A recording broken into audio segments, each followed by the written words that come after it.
name is Melina, if you did not know, and my article is The TSA Takes a More Sensible Approach to Security.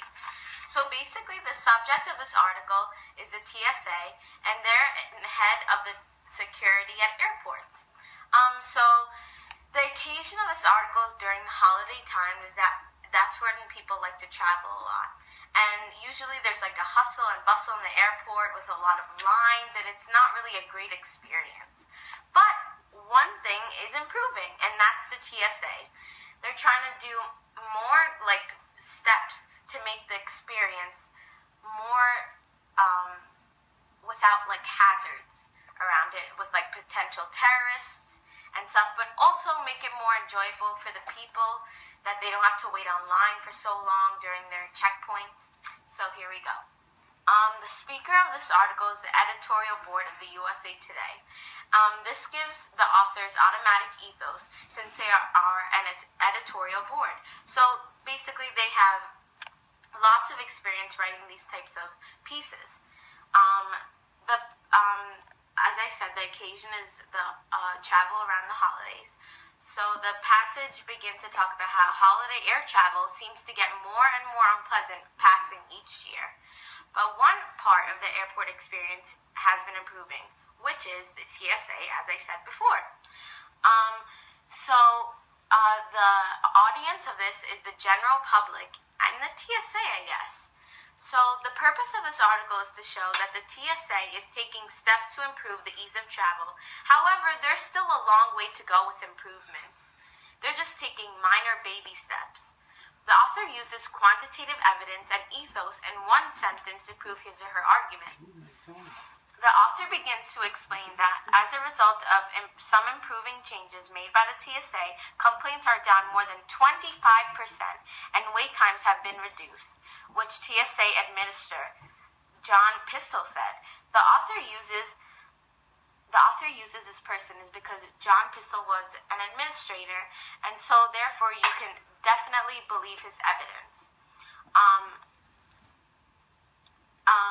Okay.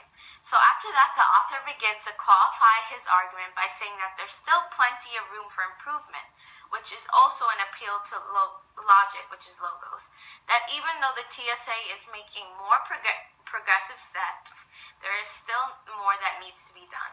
So the main argument of this person is that the TSA is improving, but there's still things that need to be done to make it a whole lot better. So, for example, the ban on liquids is dumb. Like, that doesn't really make sense to the author, and that shouldn't really be one of the things that we should be worrying about, because our safety, and I don't think, like, the author didn't think that the liquids was really a threat to our safety. And also, there's a behavior detection program seeking people who suspiciously are around the airport, and that is $1 billion program, and it's been spotting petty criminals, no terrorists, no nothing. So that's something that needs to change. The tone of this passage can be explained as sardonic and effusive.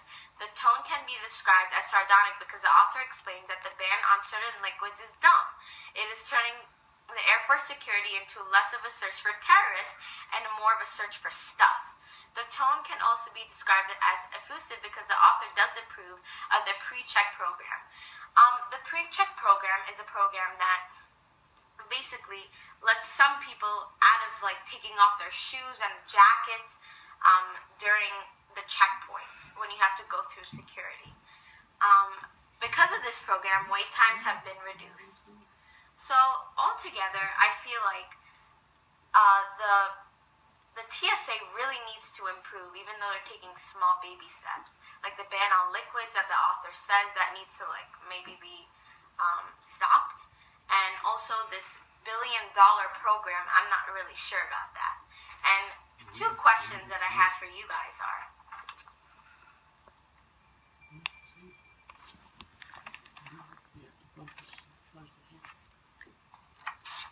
and this is the second question.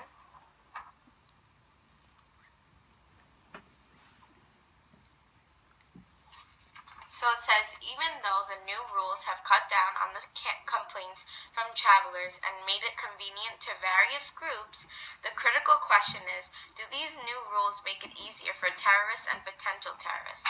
And the other question said, just to make it more clear for you guys if you didn't see, considering the benefits of the behavior detection program, should the TSA consider dismantling the program and saving the money? So that's it, and I hope you like my presentation.